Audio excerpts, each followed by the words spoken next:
Беренче үтерү турындагы тарих. Алла беренче кешеләрне бакчадан куып чыгарганнан соң, Адәм белән аның хатынының Еваның улы туган.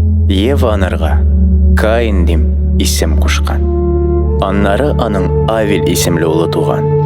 Авель сарык көтүче, ә Каин җир эшкәтүче булган.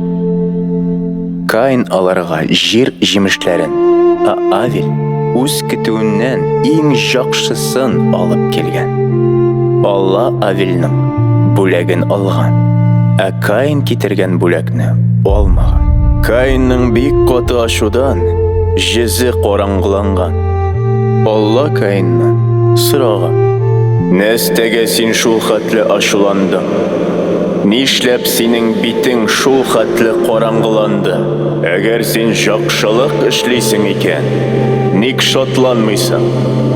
Яхшылык эшләмисең икән, күрегең, ишек төбендә яткан жазык сине үз кулына алмакчы була, ә син аның өстеннән хуҗа бул." Шуннан соң Каин Авельне кырга чакырган. Ә алар кырда жалгыз булганда Каин Авельне үтерә. Шуннан соң Алла Каиннан сораган: "Авель кая?" Каин Аллага: "Белмим. Мин аның сакчысы түгел." "Син нәрсә эшләдең?"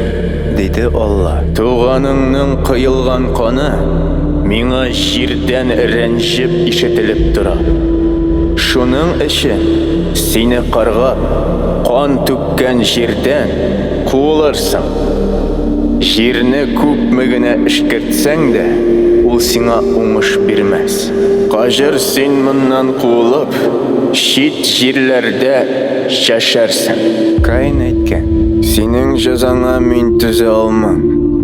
Туган җиремнән куасың, мин синнән качармын.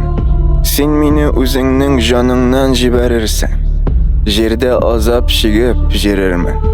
Беренче очраган теләсә кем мине үтерер." "Юк", диде Алла. "Сине үтерүчене мин 7 тапкыр күбрәк җәзалармын." Алла Каинны үтермәсеннәр дип анарга тамга куйган. Каин Алладан читкә китеп, Нот җирендә яши башлаган. Шулай итеп, җирдә беренче үтерү булган.